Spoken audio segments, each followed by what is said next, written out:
EP collab, man. Oakland Vallejo, the Bay Area, stand up. I'm from that town. She from Vallejo. Then let's collab. She said, okay, we all should play. Hot potato, whoever got the hottest challenge accepted. It's me, I'm the best. Like creative players on hunters, no less. The lines in your forehead just told me you stressing. Got G-O-D on me side, ooh, he blessed me. All these lies they tell it's a vaccine. They're acting it's so bad like it's wrestling. Keep my circle so small it's insane. If you made the cut then you're part of my team. Just like blowing that plank on strikes, no gutter. Attracted to the mind but I like Miles Hooder. She gotta have a pretty face too. Hello, good afternoon, good morning to me. I'm kind of tired, but welcome to the channel. We have James from the Watch Your Mouth Reviews channel. Hey. I welcome you. We're here to go over the bullshit that is called Love and Hip Hop Miami. I don't know why, but I've been struggling to get through episodes of it. And I don't think it's because I'm busy, because I really don't think I'm no busier than most adults. So, you know, I feel like it's because maybe it feels fake. And that's what a lot of the notes and scenes, you're gonna hear that a lot from me to our viewers and audience. I apologize for that, but it feels fake. Hi, Naya. That's something in someone who's not fake. Thank you for being here. Thank you for being here. Thank you. We missed you. Yes. We did. I saw she had commented on one of your videos, though. She was like, I'm going to catch it, even if I'm not there live. We appreciate you watching the playback. I hope you enjoyed yourself. I only had Mrs. Best from one video. I went back and watched Real Housewives of Potomac, and I said, I'm brutal. Was it not good? I haven't looked at it yet. It's not that it wasn't good. I was just, yeah, I need you to be the balance, because I can't do it alone. He said, I need balance. That's why I have to. If I don't have James here, I'll beat certain cast members up with my mouth, and I don't want to do that. She says she missed us too. I am touched. Anywho, to you rappers, if you join in, listen, y'all. I'm saying this on every live. I need sleep. So if the song review starts at 10 o'clock at night, we can't be asking to submit songs at 12:30 in the morning. I'm old and I'm tired. That's it. So I'll be letting them know because they do tune into these lives. Anywho, jumping into the episode, we see Brooke go to the studio. Brooke Valentine is a singer. Biggest hit, 04, Girl Fight, or was that 0 something, Girl Fight. And then she kind of disappeared, but we know from Love and Hip Hop Hollywood, it was intentional. She chose to raise her son and all of those things. So now she's back in the studio with Marcus. She knows Mr. Marcus Black because he's a producer, I believe. I know they was making music on the beach together when we first met them. So now he's reformed, loves his wife, all this stuff. She's back in the studio. He's very supportive of it. I'm excited for this scene because the song, if you listen to it, it wasn't bad. It was not a bad song. Did I feel like it fits Brooke Valentine? No. But do I think the song was bad? Hell no. That was a great song. So at the very least, I'm happy to see Brooke Valentine making music because she's one of those people who will sound the exact same singing a cappella as she does. Yeah, you can definitely tell she's still kept up with the vocal training and everything, you know, that most artists will fall off on, you know, not making music or not making it big. I think she's done some songwriting, which has kept her afloat. Yeah. But in terms, you can definitely tell she's kept up with all vocal classes, which, you know, and I had to have this recent conversation with myself. You know, just because you have a craft and it's not picking up the way it should, does not mean you have to stop your craft. Find ways to elevate and study your craft so that way when the time does come, opportunity does present yourself, you'll be ready. So this more so showed me that she was ready to get back in there and do, you know, a single or EP, whatever she's deciding to put out, she's ready to do it again. I agree with you. I didn't think the song fit the mold of what I know Brooke Valentine to do. But at the same time, I don't think that song I would give that song to anybody else. All right. Well, either way with the damn song, Brooke is messy. She just is, but not in like a cruel way. there can be people on the show who are messy in just a way that's like unnecessary, rude, and cruel. And then there's people like Brooke who are just kind of goofy and unintentionally messy. That is Brooke. So she brings up that she's distracted in the studio because of Bobby Lights and all the drama that happened from the previous episode at her house between Eliza Rain, Bobby Lights, and Amara La Negra, because everybody's sleeping with the same, as Safaree's mom called it, he's community dick, quite literally. Can you imagine your mother having to look at you and say that? I cringed so hard because it was like, she was so serious. it was like, man, you having this conversation with your son is problematic in so many different ways, because a part of why he's doing what he is doing is falling on your lap somewhere. Thank you. So, That's the yeah. best thing you could have said. Yeah, so I don't know why she felt the need to say that. Like, even thinking about it now, I'm like, you have to take some responsibility in that, because the fact that he feels like he could just, go down the river stream, so on to all these women, is a constitute of how he may feel about you. So yeah, that's actually a thing. I'm doing some training because I found a job, y'all, in a psychological setting. Look at the Lord. But that's actually a thing. So with it's common, I guess, for like people that are with the center I'll be at, people coming in there. It's very, very common that people are trying to look for answers that are usually due to because of their mothers, specifically with boys that are African American. So listen, there's some science behind that shit. But Safaree is community dick either way.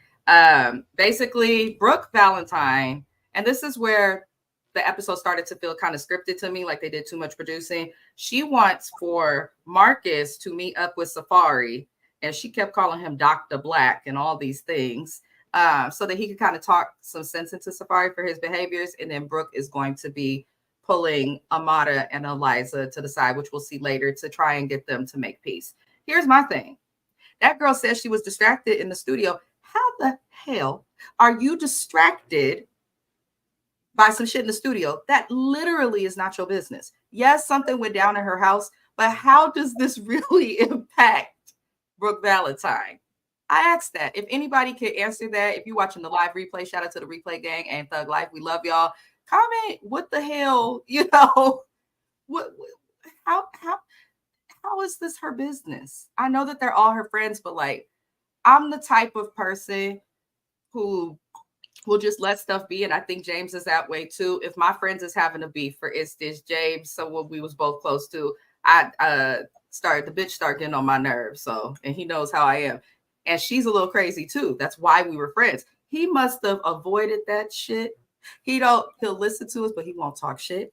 He wasn't messy. Well, remember years ago when she said he didn't do none of that. So, your friends can get into it and you could be friends with everybody and just let them be. There's a way. You have to understand, I equally love them both, even though the only one I keep in contact with is Mrs. Best out of the equation. I don't keep in contact with the other friend, but I still love her nonetheless.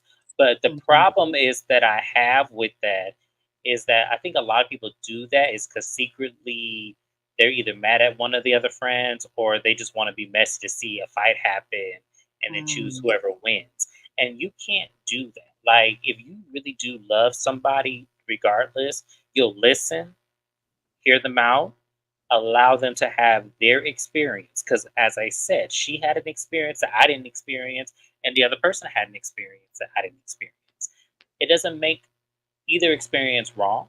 It doesn't make them wrong in the situation. It just means you listen and you let them know. You have to do what's best for you. If that means removing the other person from the situation, just know I won't choose between you two. I love you both, and there's enough for me to go around to both of you. Now, me and the other friend, as I said, do not keep in contact, but that was personal reasons to her.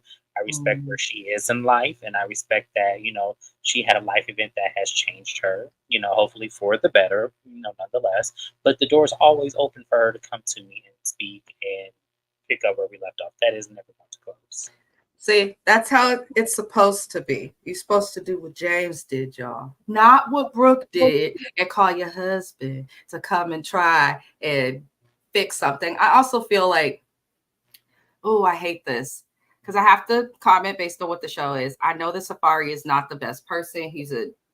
I can't comment on how he is as a parent, but what I can say is it's unrealistic to blame one person when it comes to relationships, sex, hell, friendships. It takes two to tango. So yes, he's partially responsible and he's doing the same bullshit, but at the same time, at this time and at this point, any woman dealing with Safaree knows about Safaree and his shenanigans. So if you still choose to deal with him, then it's like, I agree with that because I feel like y'all have enough Google reviews and Yelp reviews to know what you're dealing with.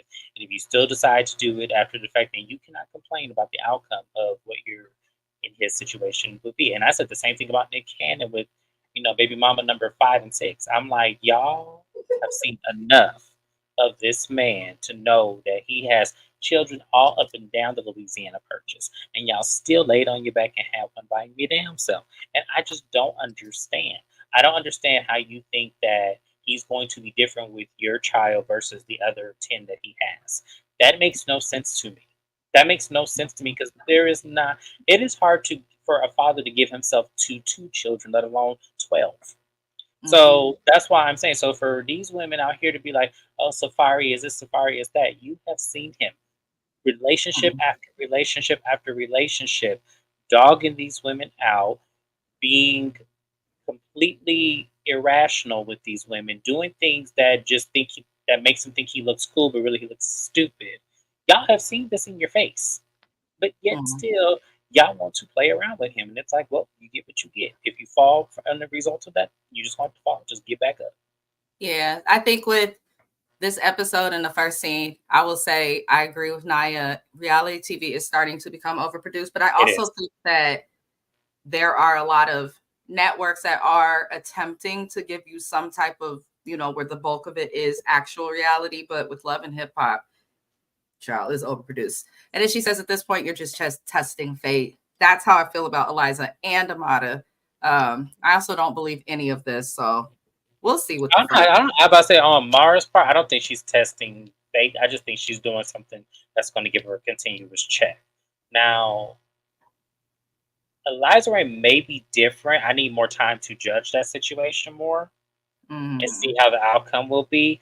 But as far as Amara, no, that's not testing fate. That's just making sure she has a check coming in because she knows that was going to be spicy. James says she's full of shit. We don't believe her. No, yeah, I just don't believe her. I've had enough time to assess that situation. Eliza Ray, I did not have enough time. I think I need to see that. That's fair. That's actually fair. So the next thing that we see is MJ and his hat. Listen, my husband, he accompanied me watching this episode today. Why? Also, Best gonna say, oh, that nigga's still wearing that hat, huh? I was dying. And I looked up and I see MJ in that red fucking fedora. The thing is with MJ, and I think women will feel me, he's an attractive man. But the hat gives me uncle vibes, and he's not he is somebody's uncle, but he's not an elder. He's not an elder. Like that's what I was getting to. That's why I was like, I think I know where you're going with this, but no, he doesn't give elder, but he dresses elderly. So he may just had like an uncle that he just admired his style and just wanted to go with that. Because I want to see Shay Dad because he's in their life. I do too. I want to see him as well. I feel like MJ probably looked like his daddy. I don't know why I feel that in my soul, but I feel like that's what it is. But he meets with Estelita. I don't like bitches like her. Now I understand some people having to do what they have to do for survival and stuff, but like at some point become independent. Now, Estelita and MJ meeting up was weird. We find out that they did sleep together and deal with each other. Now, if we remember, Estelita and Amada are having problems. Estelita's like, I don't know why Amada's not talking to me. I think a lot of it is Amada's just, she'll talk to you on camera, but not off camera with everybody. But then with Estelita, I'm like, wait, you slept with MJ, but you were friends with Amada, and you and MJ did not meet each other until the family reunion that they were doing for the Love and Hip Hops. And at the family reunion, Amada and MJ had this moment, and they both basically admitted they still kind of have feelings for each other. So if you were Amada's friends first at the family reunion, and you know that that's her ex, but you're her friend first, why the hell would you go and sleep with him afterward, Estelita? I don't understand that. Now, I understand it for bops and hoes and thoughts and, all of that, but these people keep coming for Amada, and I think Amada is full of shit, yes. But then in Estelita's case, I don't think that. I think it's very strange to kick it with her ex. And then we learned that MJ has also slept with Eliza Reign, another one of Amada's friends. So here's my thing. Amada, I think, had a baby with Alan, who was a good friend of MJ's, right after they broke up. And I feel like MJ is butthurt about that and now putting his Jimmy stick wherever the hell it will be accepted, which apparently has been. Yeah, it's definitely giving Lil Fizz going around trying to sleep with all of Marion's exes. Yes. And it's definitely giving that. Just trifling. I was surprised by that because this is Estelita we're talking about, so I wasn't surprised at all.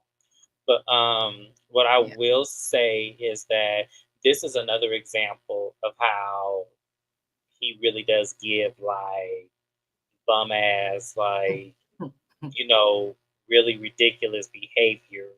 Boy who's coddled. I'm not absolutely. It's given teeny little fizzle pop. Especially Lil Fizz has dated multiple of Omarion's girlfriends.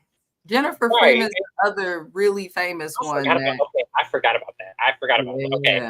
I remember her, and I remember there was another one, aside from April. I remember that too. Mm-hmm. Listen, he's a conversation for a whole nother day. If he ever comes on Love and Hip Hop, he is not safe. I don't think Fizz will come back. He got roasted. Because I have so many different opinions about him that I just really feel like, But honestly, it's not hard for me to have those opinions if people thought the way I thought. People don't think the way I think, so it's hard for me to kind of allow people to really see what I feel. But I now feel the same way about Michael B. Jordan.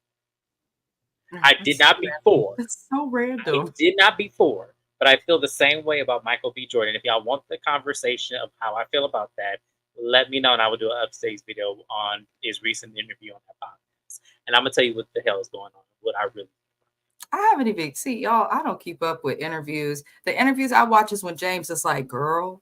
Those are the interviews I watch. Because men, and let me tell you something about men tell on themselves without telling on themselves. It is very obvious. And I think that because society has deemed so many things as a wrong because it doesn't fit a norm, that society looks at it a whole different way. It's really not as unnormal as you think. I think it is absolutely a fluidity in what they deal with. And Naya, stop. I'm not gonna go because we ain't got no time for you to get through these recaps because this is one of the shows she hates. Naya's like, listen, it's just my opinion. That you be like, I need content. You better go live and start discussing these niggas. Because they're always because I'm about to make a society of women mad, and honestly, I'm sorry, y'all. I see what I see, and usually I'm not wrong on these things. I know exactly what I'm looking at. The problem is whether they don't want to look at themselves like that. That's the whole thing. Well, Estelita in her ass decides to continue her messiness, child. And she then talks to MJ about his sister Shay. Says that Shay was talking shit to her about Amada. And I guess it's connecting some of the dots of the issues that everybody's having with each other. So it looks like Estelita is the source of why a lot of people aren't talking, because people aren't talking based on stuff they've heard. And now the things that they've heard, which no one said they heard or who they've heard it from, are all coming from Estelita. So I'm like, okay, so you're messy because your sugar daddy died and you got extra time. That's what seems to be happening. But the only thing that came out of this conversation between MJ and Estelita that I felt was useful and didn't make her look like a treacherous, betraying whore would be Fabo. The rumors about him were confirmed through Estelita because she was cool with Shay and knew Shay's business, told Shay's business to some other people. So I guess the rumors about Fabo are true. Here's my thing. No one's surprised about that or needed that confirmed outside of Shay. I think everybody else kind of knows that Fabo has cheated with women everywhere. I don't know why it's a bigger deal that he's cheating on Shay with women in Miami than if he's cheating on Shay with women in Milwaukee. What is the difference? He's still cheating. Let's back up a little bit because we're speaking out of context here. Shay is who he cheated with, not the other way around. Let's make sure we're clear on that. This man has a whole wife in another country. She is a mistress. There is no cheating on Shay. She's one of a billion, maybe. Who knows? No, she's probably just the one that got the silver bullet. It's just what we'll say about that. But no, we're not going to act like they were in this committed relationship where it was just only the two of them when this man has a whole wife in another country and then a fiance in Milwaukee. We're not going to act like this. Like, if anything on the totem pole, the wife is here, the fiance here, she way the fuck down here. We're not gonna do this. We're not about to do this. So yes, I have no. Because if we're gonna be honest, let's be honest. That's true. I mean, it is true. Didn't say anything to me that I did not feel like was a shocker. Nothing Estelita said was a shock. However, for those who felt on the show they need confirmation, this was confirmation. But I think it is important to remind people of that. But at the same time, I'm looking at all the women in the situation, even the wife, a little side eye, like, girl, file for divorce. See, after watching the Bob Marley movie, it made me realize that, you know, women that come from that culture and everything, they really do stick behind these men, affair and outside children and all. So I just feel like for me, I'm gonna be honest with you. When she was saying that, I was like, saying nothing we already know, and let's not act like she ain't one of the billion side chicks he has. Now I'm saying billion, not to say bill, because it could just be Shay just to be in the side chick. I don't know, but I just know that she's not the main one when he has a wife, and then also we figure out he had a fiance too. Nah, that's not cheating. Sorry. Well, this is also true. Either way, it just proved that Shay is a fool. Either way, to the person, aka Bot on Twitch, no, that's my answer. I don't do promo. I don't buy shit. I'm just here to talk about these shows I like and keep it moving. And I will be sure to block you as soon as I am not live anymore. All right. Moving it along. We see Trick Daddy, aka the Mucinex Monster. And he meets with Snoop, who is Trina's brother. And he meets with Snoop basically because he wants to bring Trina and Trick together to speak their differences, to speak about their differences.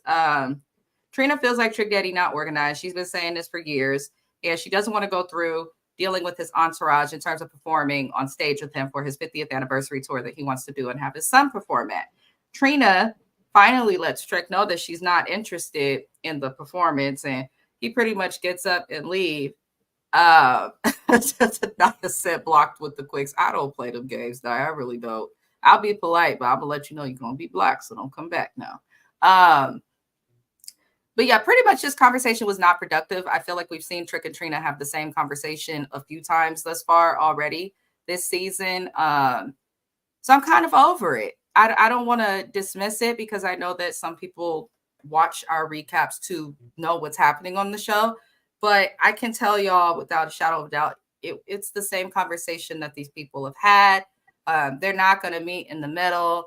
Trina, in my opinion, she's got her big head because of her fame. And Trick, in my opinion, has his big head because of his fame and putting Trina on.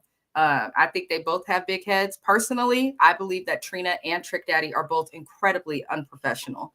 And just because you have success doesn't mean you can lack professionalism. You can, successful or not, you can lack professionalism. So that's where I stand on it. Pretty much they're not going to work together, but I'm sure that we'll still see this tour or performance that he's doing come together, and Trina will do what she do. Do you have anything to add?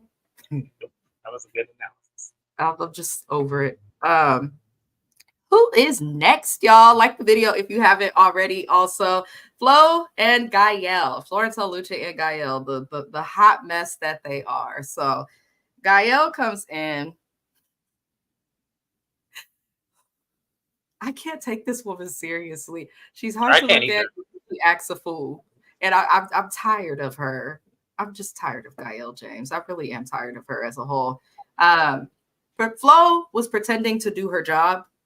Suddenly, I think because she was embarrassed by Hot Topic and Amada and several people about, you know, being in debt, having the eviction coming towards her business, and the fact that Flo's been on the show and every single thing that she's done related to music has been a fucking joke.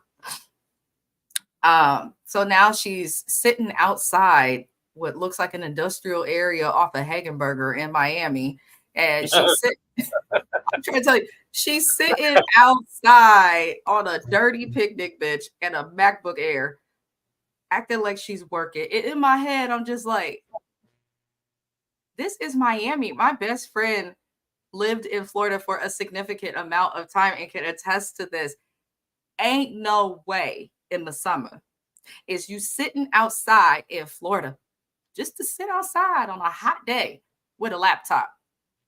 What are you working on that So let me explain something to y'all. Regular black folk that ain't from Florida would not do that. No. Floridians, I've seen a few times where that was, yeah, I've seen it a few times, and there's never could be not. So let me give y'all some background on me. When I first moved to Florida, I was a janitor for USPS. I transferred there and was a janitor. A part of my job was working outside and then also working inside. Now, I did try to avoid going outside as much as possible because I'm not built for that kind of heat. I lived in Phoenix for 15 years before I moved there. So it was a different kind of. Phoenix has dry heat, Florida has humid heat. Humid heat is way worse. Mm-hmm. So the person, because there was two of us, the other person, born and raised there, had no problem going outside, cutting grass, and doing all that. I said, okay, we have understanding. He had got sick and missed a whole bunch of work, and I had to pick up the overtime. And I was like, y'all, I can't do this. I can't do this. So I didn't last that long. And that really wasn't something for me anyway. That was just for me to go down there and be with somebody. And you know, when I think about it now, because me and that person are no longer together today, when I think about it, the things that I was willing to do for love is absolutely insane. Because the fact that and she knows who I really am. She's known me almost all my life. When I tell you that is not something that I would do on just a regular time, I would never do. I wouldn't care if they paid me $100 an hour. Being a janitor was never something I would ever do. Not in my latest. So the fact that I was willing to do that for love, yes, it was crazy. So Florida, yes. With Gael, I'm not Gael. Lord Jesus, the other one. What she was doing was something that I always did see when I was there. Child, listen, I'm from California and not the hot part. Okay, I'm from Northern California. I don't do the heat. I hate the heat. I hate the snow. I don't have to deal with it, so I don't like it. But either way, Flo knows she wasn't outside doing no work. She was on the phone. Okay, because the meat delivery was the plate, girl. They can't see your neck. What are you doing? Meat deliveries and deliveries show up late all the time. If you were actually at your business, then you would know that. Anywho, basically, Flo is acting as if she's betrayed by Claudia. And now this is why I'm kind of done with Flo. I've been done with Flo, but now I'm really over it.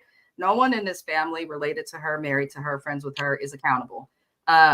She's acting like the victim when it comes to Claudia. And that's the whole reason Gael is coming to talk to her, because she's like, yeah, good news. I checked that bitch. I'm so Gael, you did not check Claudia. What happened? You almost ended up fucking Claudia is what happened. You did not check Claudia.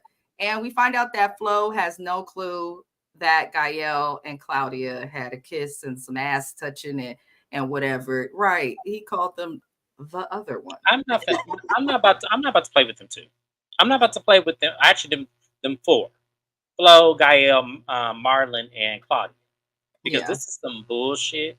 Mm-hmm. If I ain't never seen bullshit in my life, this is complete bullshit. I don't bit more believe the storyline than anybody else walking towards me. It doesn't make sense, and it's getting to a point of drama where even if it is for y'all to real, add that Gael even got in on some action with Claudia, it was like, okay. That's where I was done too. I'm like, y'all really gonna put this in our face and act like we don't see this shit? First of all, Gael don't even give me, she would even entertain the opportunity, even if she was just a pillow princess. So y'all don't even do this to me.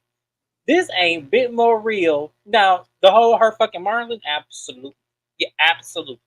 I believe that. 100%. But we're not gonna act like she, tiptoed out the back door and met Claudia at the mailbox. We're not gonna act like that. Not today. Yeah. I think they've all known each other for years and just agreed to do this. They obviously all have a closeness because everybody know how to find everybody. But I'm sick of them. But Flo, you are not betrayed by Claudia. It's all a joke. So we didn't see Gael say that she feels that Fabo is too good for Shay. Just kidding. All right. And let me just read my notes so I can get it out. Marlon then shows up and he wants to try and work on his relationship with Flo. And he's upset that Flo don't be answering the phone and was gone and didn't return his phone calls till 8 o'clock the next morning. Here's what I think. There's a show on TLC called Sister Wives. And I feel like this is like some sort of like ghetto fabulous version of it. The Haitian version. You know how there's like baddies. There was the Bad Girls Club on TV. That was awful. But then Zeus came about. And now there's baddies, which was just like ignorance and alcohol. And then there's the baddies West and East. And I believe now they're doing a Caribbean one. That's what these people like. They give me that, like the Haitian version of just ratchetness. Every race, and this is nothing against Haitians, every race is ignorant. Niggas ignorant, Haitians ignorant, white folk ignorant, Asian folk. There's always somebody ignorant. I'm just saying that Flo and her family are a part of that ignorant sector of their culture. It's like y'all know this does not look in any way, shape, or form. It's terrible. It's terrible. And the fact that y'all will come on national TV, whether if it's real or fake, and put it in our faces like this, and then get mad online when people have opinions. Because when I tell y'all, Flo, especially be online with the shits, I be like, ma'am, you put this shit on camera, knowing that this shit don't look real, knowing this shit looks fucking ridiculous, and then you want to get mad at people because they say that?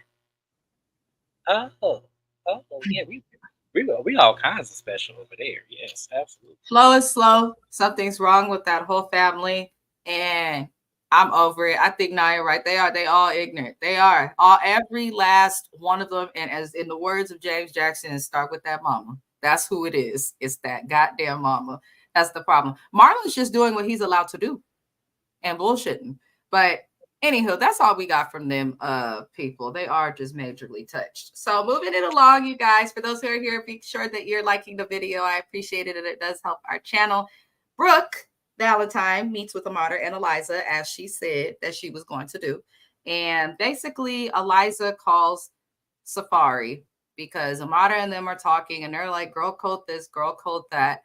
Let's keep it 100. You people in the celebrity world obviously don't care about not a damn code, not girl code, not boy code, not Morse code. Y'all don't care about no type of fucking code, obviously. Because it seems like once you get to a certain status of being known, everybody slept with everybody or will eventually make their way round. And I get tired of that. So it is what it is. Amada, you was on this show.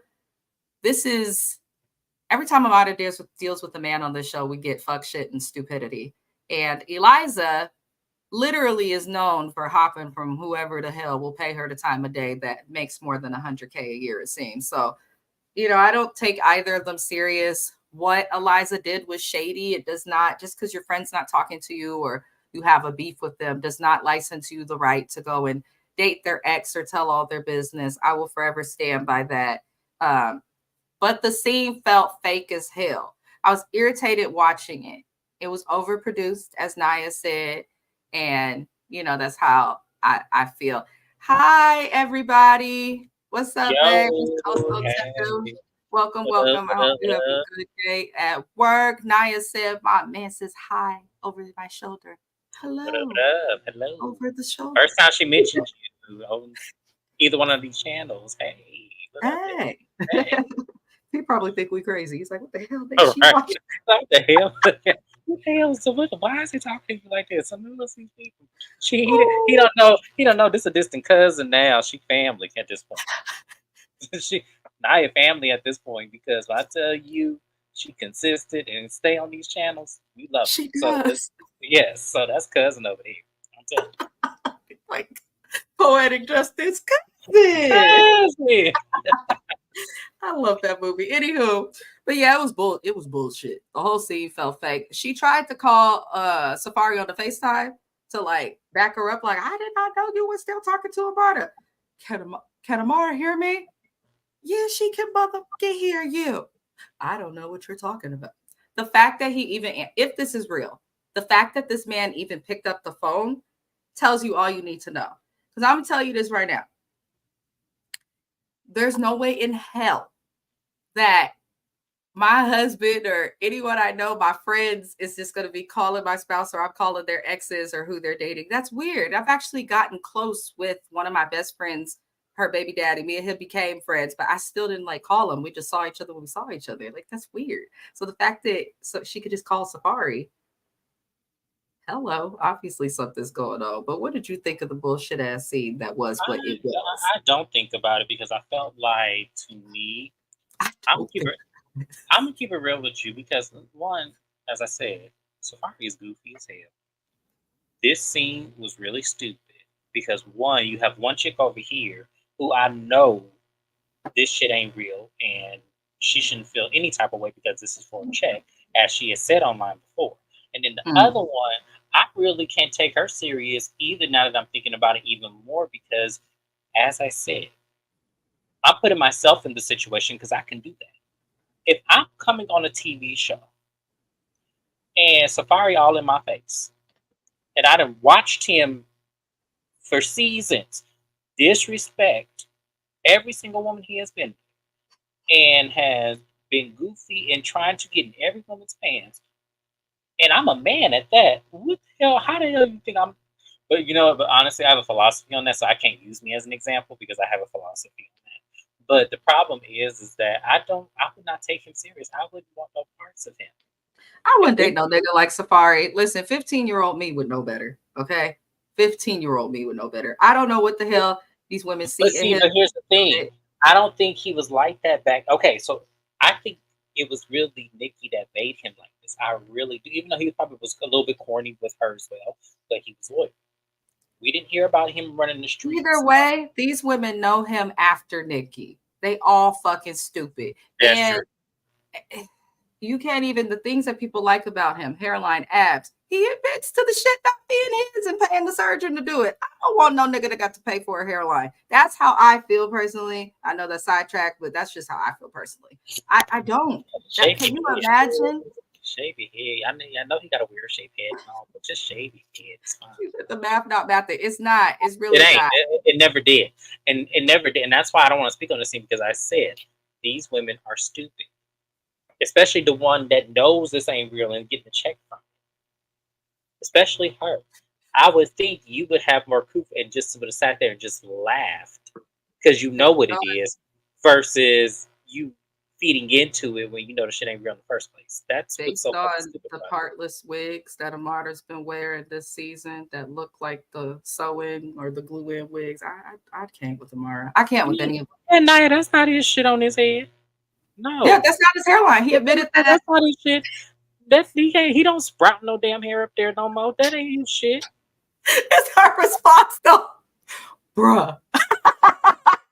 Safaree said it on Love and Hip Hop New York for those who did not watch. When he first came to New York, because you know he done hopped around all the shows. He admitted, I believe it was to Juju and Yandy, he paid for it. That's how it looked so good, and like it was suffrage. Or he went through He got the LeBron James style, yeah. Whoever LeBron James paid, that's who he paid to. Allegedly, y'all, because I know how y'all feel about LeBron. Allegedly. LeBron's ass. That's just a person. Half of y'all ain't even gonna fucking meet these celebrities. We be defended. Lord. Moving it along, because that's all we got for the bullshit. Girl code was broken. I think If you really friends with somebody, it's very easy not to break girl code, but the scene just did not seem real. So moving it along, we get to Shay's family. MJ basically goes to inform his mama on what he heard about Fabo and Shay. MJ is a person in the family. I got a brother like that. Love him to death. Happy birthday. But he will run back and forth and tell people in the family stuff that other people in the family said, and then it's turned into a problem because he get along with everybody. He'll sit back and I'll be like, nah. But I feel like that's what MJ does in his family. Because why are you running to your mama discussing your sister and her relationship? Like, I understand that they don't like how this guy is disrespectful, but you don't live with him. You don't see him all the time. You don't even see Shay all the time like that. Shay's the type of bitch, and Iyanla told these people this too. She said it in a different way, but she basically told them, you got to let Shay do what Shay do. And you guys work on yourself and your healing. And when she's ready, she'll come along. But you got to let her do what she do. After Shay walked out of that damn Fix My Life session or whatever, they need to let Shay be. I feel like, because to some degree, I feel like, well, at least the brother, I don't know about the mama. I feel like the brother's financially depends on Shay. That's why he can't let her go. So, and then I think the mama, if I really had to assess her, I feel like she's trying to make up for lost time and right the wrong and right the wrong. So I think that that's really what it is. But the problem is that this lady's in her 40s. There's no way you're going to be able to right that wrong. Like, there's no way. Like, there's too much water under the bridge. So the best thing you can do is just drive past it and hope the tide goes down. That's all you can do. Back hurts, y'all. I agree with that. She said she stopped watching by the time he came on. I was there for the ratchet that came. Not the ratchet. Naya be talking shit in the chat, and I love it. So MJ's informing his mom of that. Then we see Shay pop up with the baby Shajaya. That baby looks just like Shay. She even got her mean mug and they're just cute. But interesting that Shay says that she avoids her family because she feels like they're judgmental. Shay, you make bad decisions. Okay, a goddamn wallaby would judge you. You make really bad decisions. And it's not that people are judging you. I think that she's misconstruing it as the people who are closest to you and who love you the most going to tell you the shit that you may not want to hear or get mad about stuff that you go through, people who hurt you, all that stuff. They're not going to handle it like random people where they're gonna like be careful with their words and all of that type of bullshit. Like, they're gonna tell you what the real is. And Shay makes horrible decisions when it comes to men going back to 2005. Okay, 2005 and 6, Flavor of Love. All right, she's made bad decisions from the time we met her, and this is not a shade. No, I know it's gonna look that way. I'm sorry, Bucky, that was shade, but she's never made a good choice when it comes to men. She always picks men who are unavailable also, I notice. And then she keeps throwing in her mom's face the fact that her father cheated.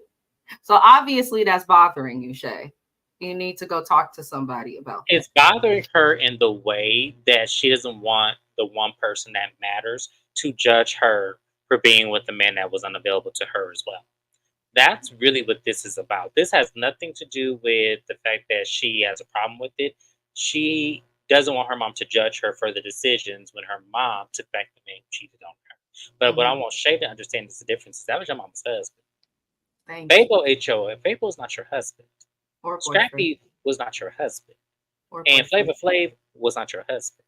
Or boyfriend. So we're not going to sit here and act like the two are identical.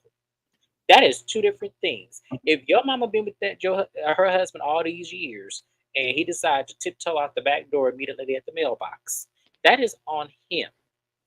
Because what she's looking at is the assets and the money that comes with it, not just the man who cheated. And that's what a lot of women, I'm not saying to accept a cheater. No. Y'all have to learn how to blue can trail, hit him up style. Put your hands on that money. I guarantee you he'll turn up in. And turn that shit off. I guarantee you. Shay's thing too, you can't compare the situation to your mom separate from marriage. None of these men that she's with have claimed her except really for Pleasure P at one time. No one else has claimed Shay as an actual girlfriend. And I say Fabo has not either, because Shay told us that she and Fabo have been dealing with each other on and off for a decade. Over a decade. Which we call bullshit on that. Dealing with each other, not we were in a relationship. On and off is not a relationship. That's that toxic shit. That's what people don't understand. That shit don't count. So I'm looking at her and I'm just like, no, none of these men have claimed you. So you can't compare with this man who's got a wife and a fiance and 9 other kids. You can't compare what the hell this man has done to your dad. And to me, like the therapist in me is like, it really just shows the schema that you have for your father. And a schema, for those who don't know, it's basically what our minds, how we view things. If you know Nickelodeon to be for kids, that's a schema about that channel. So Shay is looking at her daddy in a way that's probably skewing her own ability to fix some shit. And it bothers me a lot. I mean, Naya, that's a good way to put it. Oh, I didn't mean to say that, but I can't help it. Shit. It's the truth. That's how she is. That's how she is. It's exactly like what she's doing. And that's the thing that makes me a little bit empathetic to Shay, because I think she is one of the few people on the show who is actually showing us the stuff that's going down and the way that she communicates and behaves with it. You can tell everything she's saying and doing obviously stems from some fucking pain from childhood. And if I didn't have a degree, it'd be obvious when daddy cheated on you. Daddy cheated. I was like, okay, dang. But we still trying to figure out what that got to do with why you didn't take notes from that situation and not do give it somebody. But That's the nice, you know what? Honestly, I said this in my last therapy session. I feel like a lot, especially, I don't know how old you are, Naya, but like my generation, if you was born from 1985 to 1995, you definitely need to go to therapy, because how we were raised were based on survival skills and unfair world treatment. It's true. Period, point blank. And that's why there's not very many of either. This is how divided we are in our millennials. This is how we're divided. We either have half of us that have made it beyond, but maybe fucked up in the brain, or we have us who have common sense, but don't have the way to make it out of poverty or struggle. It's crazy how we're split down that line, and there's not any in the middle. It's crazy. Yeah, there's paperwork on that. It's just an interesting time if you're a millennial. They always say, just look at the world events that you went through, and then you'll see the damn attacks that happened to the country, and then you got multiple recessions, multiple wars, it's been right. And none of us were prepared for this. None of us. Because our parents didn't have to go through that. Like the Great Depression happened in 1930, 1940s. Our parents weren't alive then. So when we think of all of the times where they literally teach us how to survive, and then we get into the world going crazy, we're not prepared for this. That's why I said that those who have found a way to make it out of that, y'all do not know how fortunate you are, and I'm hoping you're getting the mental health to sustain it. Because the worst thing I would like to see somebody who I admire become so successful when they get 45 end up being broke because they didn't have the mental awareness to sustain their lifestyle. That's all I'm saying. We all want nice things, but we also have to make sure our mental stability is also there too. That's important. That's a whole message. Naya, you are our age, so everybody the same age. I was gonna say I'm older than you, so yeah, you are right. 1990 or 89. Are you 89 or 90? I'm 90. So she's 90, or no, you're 90, she's 91, I'm 92. You know I'm crazy. I was born when riots and shit was happening. It was a mess that year. Yeah, I do agree with everything you said, James. And I think that it speaks to what's wrong with Shay. I also think if anyone says stuff to Shay, maybe her dad needs to be the one to say to her, like, what I did to your mom, though we know it's unrealistic. No, because I feel like that's because he needs to tell her, like, look at, would you want your daughter to be with someone or in the situation that you're in with her dad? Let me explain why that's wrong. I'm gonna explain why that's wrong. Because the problem is that parents do not like to be accountable for the things that they do. It's okay for him to tell him, you don't want your daughter to go through this, you don't want your daughter to go through that. But if he doesn't come with the accountability and says, I should have never cheated on the lady that was down for me, but I didn't have shit. Mm-hmm. If he's not being accountable to say, I should have never did it because I know better and I'm true to my vows. Unless he's willing to be accountable, I don't think that that's the right conversation. I don't feel like you can't have that conversation, in my opinion, without accountability. Oh, trust me, it happens all the time. It doesn't go anywhere, probably because there's a lot. It's like literally listening to like a pastor who just took a sip of liquor before he came out to the pulpit and started preaching. That's literally what that is. And That's a I'm good not trying to example. put that, and No, I'm not trying to put no pastors out there like that. I'm not trying to say who that is, but I'm just saying that's exactly what that is. You're preaching about doing something that you just did in the back before you came out to us. That's literally what I feel like that conversation, based on her responses to her mother. That's what I feel like is going to happen. Because the yeah, mother Shay's. just gives me, she just wanted to hold her family together by any means. That's that old school mentality. Yeah, I So agree. yeah, I agree. I noticed too, the coach, the doctor coach brother she has, he stayed the hell away from all of them with his wife and that's kids. because that's what I'm saying. That's the one that got, you know how we're split. I don't think he's a millennial, but I'm going to use that as an example. That's the one who's made it, but does not want to go back to the other side to help. And that's another thing that I get mad about with people who have made it, that don't want to reach out and get somebody who's struggling, who really, if they just got their fair chance, will really be successful. There's more of us that could be on the same couch than those who are just on the left side. Y'all just don't want people to obtain more than you, and that's sad. It Mm. really is. Well, I think it's safe to say that family has dysfunction at the very Absolutely. least. Very much But so. if I have to, just for the, for the premise of this live, like, I think everything that Shay is doing and how she's handling the situation is wrong. Do I judge her for it? No, but I think at Shay's age, we just want it to end. So I'm sorry, y'all. We go from bullshit to more bullshit. But if you like the video, I'll make the bullshit fun. Eliza Rain pulls up on Safaree while he's at the gym. And basically, we find out their kids met each other, which means that Safaree is involved in this kid's life. And I find it interesting that now that Erica Mena has been thoroughly canceled, we're not getting any more headlines and hearing of her complaining about how bad of a dad he is. Instead, we're seeing, oh, he does be having his kids. You probably just mad when he be having his kids and not you with them. More reasons we don't like Meta. But she pulls up on Safaree. She's explaining the stuff about them going on play dates with the kids and things like that, because she's trying to say that they had a bond deeper than whatever the fuck it was that they were supposed to have in the first place. I don't really know what to compare it to. It wasn't a relationship. It didn't seem like a real friendship. He saw the BBLs and the silicone in her chest, and he said that he wanted to taste it. And I think that's all it was. What I'm going to say about this scene, because Eliza gets mad because Safaree calls her Amada's name and all of this stuff, I thought that felt fake. Well, I'm going to say I don't believe any of it, but what I will say is this is exactly why people's exes are referred to as sloppy seconds. We have seen the same thing happen with this man now, really since even before Erica Mena. He pulled this bullshit with Juju as well. So we've just seen the bullshit from Safaree, and that's what it is. Do you have anything to add, James Jackson? No, you summed it up very much so. This is bullshit.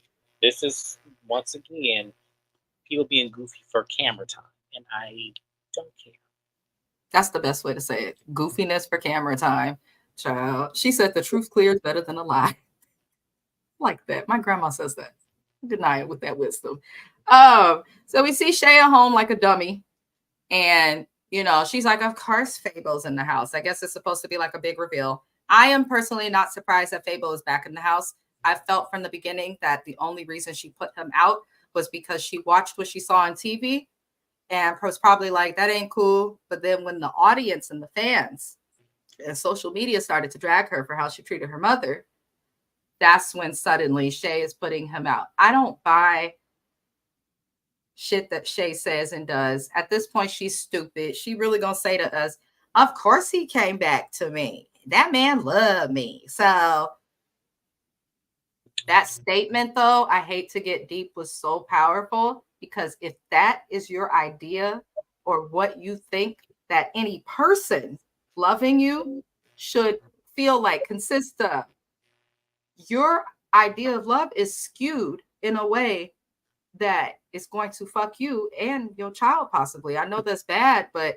your kids watch their parents as an example to some extent, and this child is either going to see this and want to distance herself from family, like Dr. Joe, Shay's brother, or Shay, or she's going to see it and end up like Eliza Rain.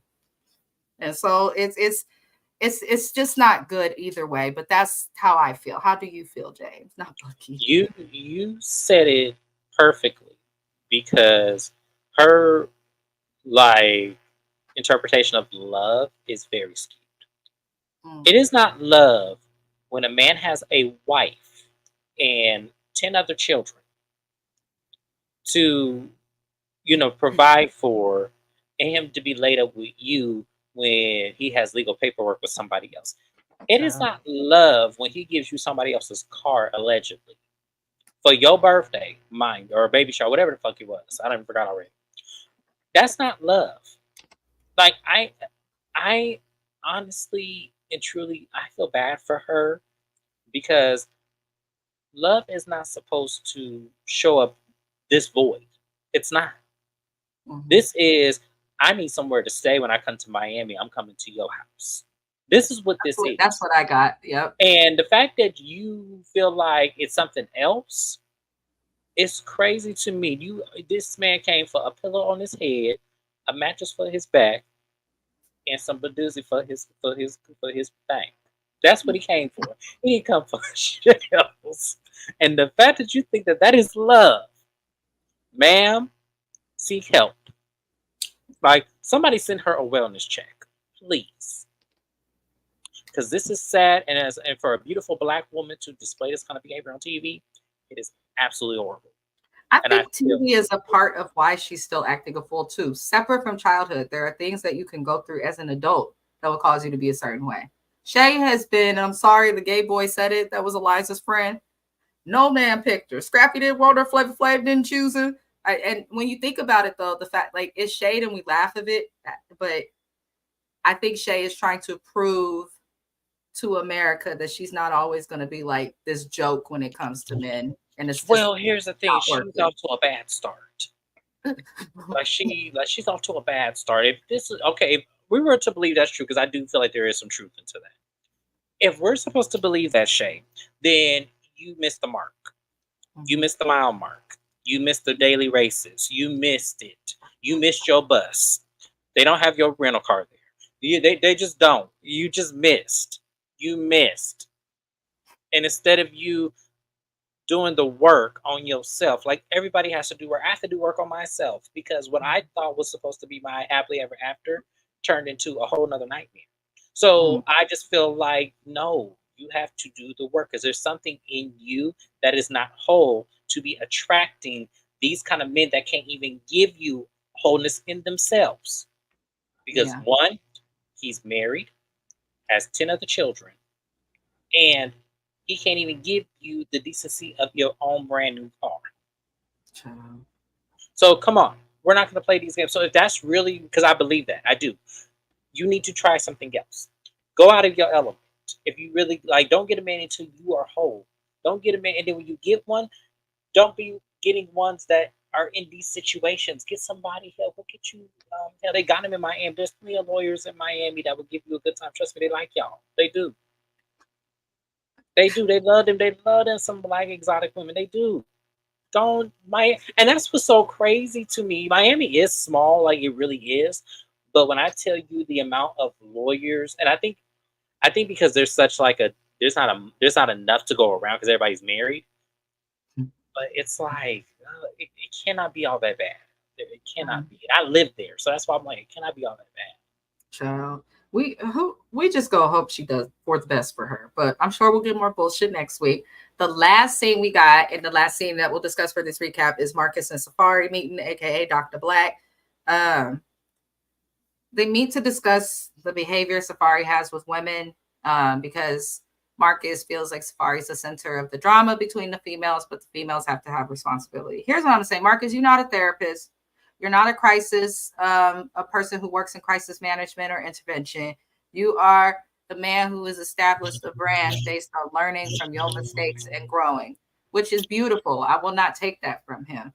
Safaree needs more than a therapist. Safaree might need a psychiatrist, as well as some restraints and a bunch of other things. Maybe an exorcism. Maybe he needs the mambo that Gael don't like. He needs a lot. But I don't think that Marcus is the one who's able to talk to him. He tries to, as Safaree just gets up. He really did get up hollering like R. Kelly. Safaree's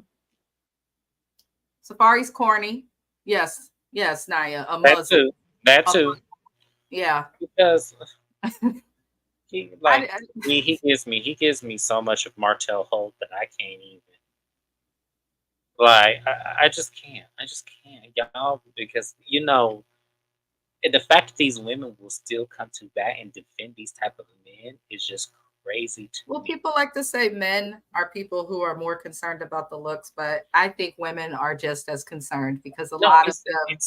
It's the fact that a lot of women do not want to admit that your mothers taught you to coddle men, especially black women. Your mothers taught you to always be hand and foot to coddle another black man. So when a black man is not coddled, they end up acting like what we see with Safaree and the Martell Holtz of the world. That's what they end up doing, and that's the problem. That's the problem. It starts with the mothers. Mothers coddle their sons, and then they teach their daughters to coddle the men like their sons. It's so crazy. That cycle has to stop. Yeah, my husband actually spoke about that when he was doing a lot. We've been together everyone since we were literally both in high school. So he went through a period like in his early 20s where he was making bad decisions, would get pissed off at me for literally holding him accountable. Like, yes, I do expect you to pay this bill, and I don't care if you're going broke, and until I'm your wife, you're going to pay your half. He did not like those things or would throw fits if he didn't have food cooked, but he went to therapy and some other things. But he said to me, he's like, it's part of my mom. She did everything for me. And she really did. When I first met them, they got whatever the hell they wanted, when they wanted it, how they wanted it. And we're taught that a female, because they grew up in the church, is supposed to be doing all of those things. So it is something that I think all men to some extent are going to struggle with, especially African-American men, but not everyone will be as fucked up as Safaree, if that, because my spouse wasn't that damn bad. But Safaree just, I don't know. I don't know what the hell his mom did, but she did something wrong. But coddled him because, mind you, he has all sisters. Coddled him, and when she couldn't, and then when she couldn't coddle him, one of the sisters. So it's like, yes, that's what it is. This is a man who's been coddled his entire life and expects the women that he ends up with to coddle him. So the moment that any of these women do not coddle him in the way the mother or the sisters did, he ends up discarding them or not getting rid of them completely, but then cheating on them to hurt them because they're not doing what mama and the sisters did. And see, and that's the problem with you men when y'all do that to people. That's why I always wonder about you men. I do. I always wonder about you men who do that, because to me, what are you really angry about? It's really ridiculous that you would want a woman to do what your mama or your sisters did. That's really weird. Yeah. Well, it's something he gonna have to work through. All I know, I don't think anybody felt bad for Safaree. It's like when he threw the chair and the chair threw itself back at him on Love and Hip Hop Atlanta the last season. I feel like now he's gonna start doing these outbursts. What did my husband say? My husband was like, "Oh, he said if it is real, Beijing, that nigga probably did that because he didn't want to talk about it." I was like, Are you serious right now? He's like, I know a lot of niggas that move that way. They childish in that way. I was like, okay, not Mr. Best. He done got mature and just been telling all the secrets a bit, but it confirmed what I was thinking. So I definitely appreciate that because it didn't make sense to throw it. But I don't care. Grow up, find a therapist, and keep your dick away from the community. That's it. So that is the recap today from myself and James from the Watch Your Mouth Reviews channel. I know people are probably like, why she keep saying that so much? We do work together. We are both trying to build our channels. We are trying to do it together. We support each other. We hope that other people will support us as well. So the link to his channel is always in the description of this video and every video. I've added it. I went back and edited some stuff. So please subscribe to both channels. Other than that, we will be back again next week to go over Love and Hip Hop Miami on Wednesday. And what we are going to get into now, if you stay on the channel when this live ends, we will begin our Love and Hip Hop Atlanta live. Wish me luck. And then after that, we will get into the Housewives of Beverly Hills, which I say for last on purpose because I have a lot to say to our deflecting housewife. Yes. I have a lot to say as well. I didn't think I would do it, but there is a non-housewife who is a sister to a housewife that I need to check. Oh yeah, we on the same. Yeah, absolutely. We see each other. Yeah, she's not safe from that recap. I'm just gonna let y'all know that now because what she did was ridiculous. All right, we'll see you in the next one. All right, y'all. Love you all. Thug Life. Adios. Thank you for watching.